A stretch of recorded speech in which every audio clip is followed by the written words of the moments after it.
તો ગુજરાતી સિનેમામાં હવે કોમેડી અને થ્રિલરનો અનોખો સંગમ જોવા મળશે.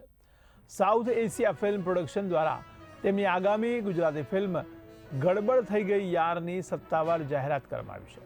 નિર્માતા આશિકા રાજપૂત, ધરમસિંહ રાજપૂત અને નિર્દેશક રફીક તાલુકદારના માર્ગદર્શન હેઠળ બની રહેલી આ ફિલ્મ એક હાઈ સ્ટેક્સ કોમેડી થ્રિલર તરીકે તૈયાર થઈ છે.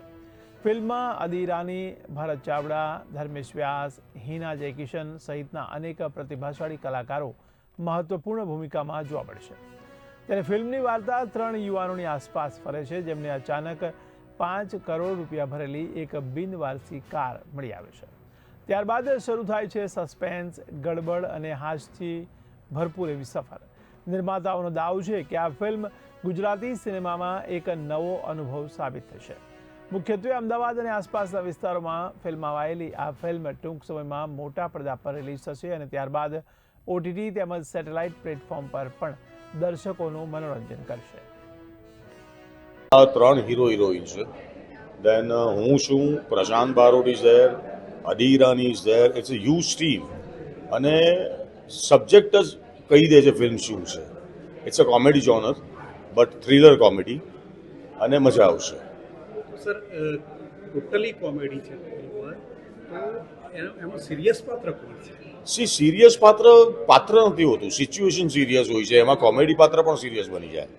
એટલે આખી વાત. અને રફીકભાઈ is such a senior writer and director કે એની માસ્ટરી છે આ બધામાં, કે હસતા હસતા ક્યારે સિરિયસ થઈ ગયું કે હસતા હસતા ક્યારે રડી પડ્યા તમને ખબર જ નહીં પડે. એટલે it's all about a situation, scene demand એના ઉપર છે આખું. તો વિષય વસ્તુ કયા સુધી? સોરી, કયા વિષય ઉપર પિક્ચર ચાલી રહી? યંગસ્ટર્સ પર છે આખી, કે જવાનીમાં કેવી ગરબડ થતી હોય છે અને એને સુધારવા માટે અને એમાંથી બચવા માટે એ લોકો શું શું કરતા હોય છે અને કોણ કેવી રીતે એને હેલ્પ કરે છે. અને આ ફિલ્મમાં મારું કેરેક્ટર એ છે કે જે ગરબડ થાય છે એને સોલ્વ હું કરું છું. અચ્છા, મેસેજ શું આપશે? મેસેજ કંઈ જ નથી. મેસેજ કે ભાઈ એટલું જ યંગસ્ટર્સને એટલું જ કહેવાનું કે ભાઈ તમે જે કંઈ પણ કરો છો એ સમજી વિચારીને કરો, કે એના રિએક્શન શું આવશે તમને ખબર હોવી જોઈએ, જે આજકાલના જનરેશનને નથી ખબર હોતી. પણ મજા છે, એ યંગ બ્લડ છે, થાય આવી તો મસ્તી કરવી જ જોઈએ. મેં પણ મારી જવાનીમાં કરી છે.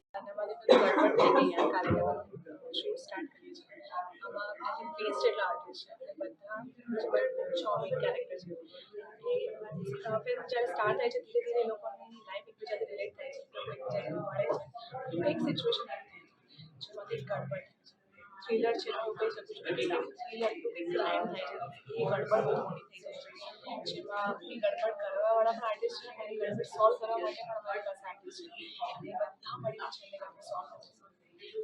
ઓફકોર્સ કોમેડી ફિલ્મ છે તો છેલ્લે બધા જ આર્ટિસ્ટ સાથે મળી જાય છે, સોલ્વ કરે છે. બહુ જ બધી હાસ્ય ક્રિએટ થઈ જાય. આઈ હોપ એ હાસ્ય ઓડિયન્સને પહોંચાડશે.